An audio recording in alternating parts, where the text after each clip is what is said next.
अरविंद ने इनसे मेरे सामने ही बात की थी। रात को करीब 1 बजे इनकी बात हुई है व्हाट्सएप ऑडियो कॉल पे।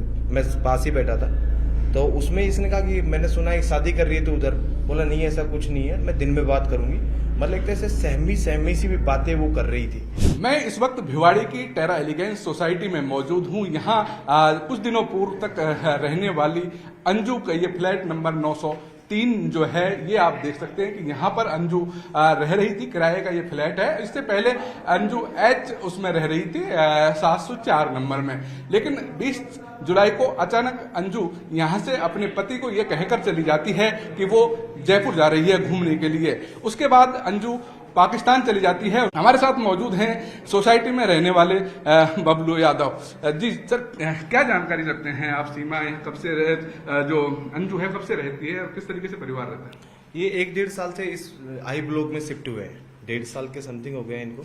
बाकी ज्यादा चर्चा नहीं थी और नॉर्मल फैमिली की तरह ये लोग रह रहे थे।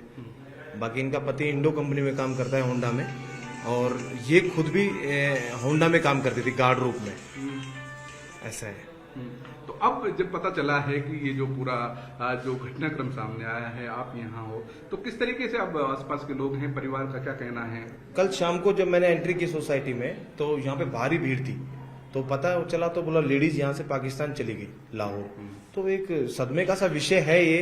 और यहाँ के फिर मैं कल शाम से यही हूँ, आज सुबह भी मैं यही हूँ। और लोगों में सोसाइटी में तो एक भय का सा माहौल है। बाकी मीडिया एक तरह से जो मीडिया का जमावड़ा भारी है, वो कहीं ना कहीं सवाल तो कर रहा है। किस तरीके से सोसाइटी के लोग देख रहे हैं कि एक दो चीजें थी, मीडिया में चर्चा का सीमा का विषय बना हुआ था, लेकिन अब अंजू पाकिस्तान चली गई है, उसे किस तरीके से देखते हैं आप? अंजू का कहीं ना कहीं जाना तो ये तो सीमा से जुड़ता हुआ सा ही मामला है।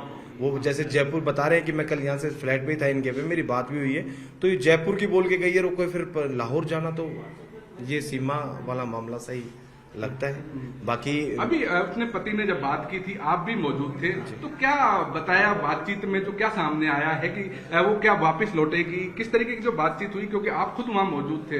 अरविंद ने इनसे मेरे सामने बात की थी। रात को करीब 1 बजे इनकी बात हुई है व्हाट्सएप ऑडियो कॉल पे।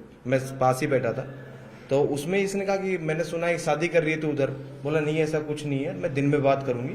मतलब एक तरह से सहमी सी भी बातें वो कर रही थी।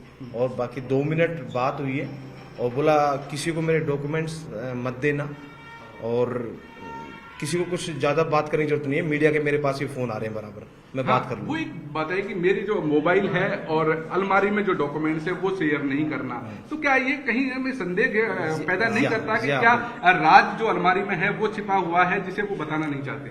हाँ, ऐसा जैसे वो बोल रही है तो ऐसा लगता है। बाकी अब भी सुबह भी बात हुई है, उनकी गुड़िया से बात हुई थी, तो कह रही कि मैं आ जाऊंगी 1-2 दिन में। ऐसा भी आज सुबह उन्होंने कहा है।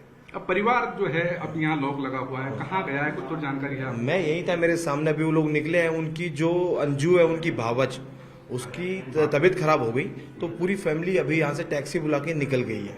अब पता नहीं किधर गई है, ये तो ज्यादा जानकारी अपने को नहीं। जी जी, सुनाइए। पड़ोसी हैं जो यहाँ रहते हैं, वो कल से इस पूरे घटनाक्रम को नजर रखे हुए हैं। उनको परिवार को सहायता भी उपलब्ध करा रहे हैं, उनके खाने पीने की व्यवस्था भी इन्होंने संभाली है। इनका जिस तरीके से बात हुआ है कि अंजू से जो बात हुई थी वो इनके सामने हुई थी, तो वो कहीं कहीं डरी और सहमी हुई बातें कर रही है। लेकिन सवाल ये उठता है कि आखिरकार अंजू ने ऐसा क्यों किया?